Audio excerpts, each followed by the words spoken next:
spiritual process has always been not a religious process. You need to understand this. This is the only godless country on the planet. This may be shocking for people who believe and every day go to the temple.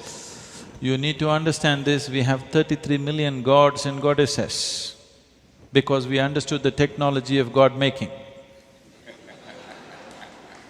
We understood God is our making.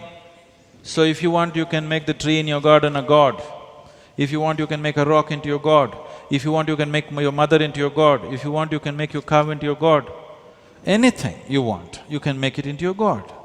So we understood, all we need is, if we look at life closely enough, there is no piece of creation without the hand of the Creator in it. When I say this, suppose we take an atom. We know how proton, neutron, everything is doing, but we do not know what makes it happen like this. There is some force making all this happen.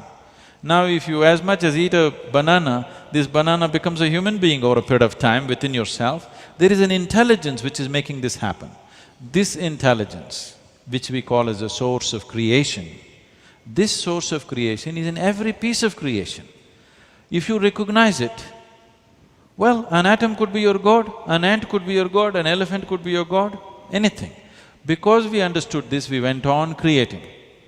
Now, people say India has too many gods. I feel they don't have enough gods. We had 33 million gods and goddesses when our population was so. Now you can make it 1 billion. Yes.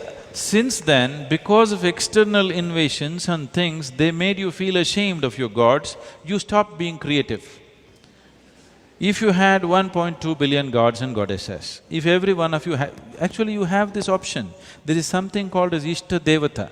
If you don't like any of the gods that you have, you can create your own. I have my god, you have your god. Will we ever fight? No.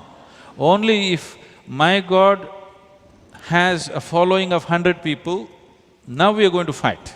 My god is only my god, we are not going to fight. So this is a simple understanding we came to long time ago. Because all you want is, you want an entity to relate with without any inhibitions. This is a human need, you can't take it away.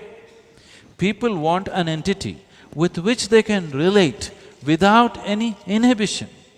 Whoever may be around you, your family, your friends, still there are inhibitions. You can say something, you can't say something.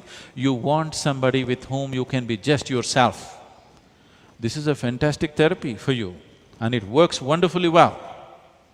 There is no person on the planet whose life is as sweet as the life of a devotee, not a believer, I'm saying a devotee.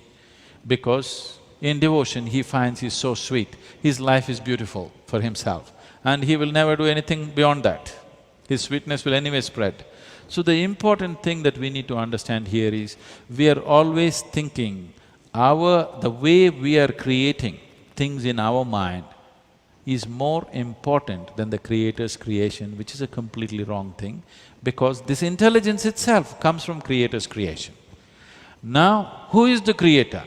You think like this only because you are a person, this is your personality. Because you are human, you think one big human being is sitting up there and doing things for you. That is a childish version. But if you created your own god, you know very well you created and still it works, wonderfully works for you. Now the important thing is to make a distinction, a clear distinction between belief systems, which are labeled as religions of the world, and seeking, wanting to know. Modern science has grown the way it's grown only because people were seekers, isn't it? If you turn outward and seek, you get labeled as a scientist. If you understand, if you want to know life, the best thing is to probe the life that you are, you will become a spiritual person. But both are seeking. So, we call this spiritual sciences because you are seeking systematically.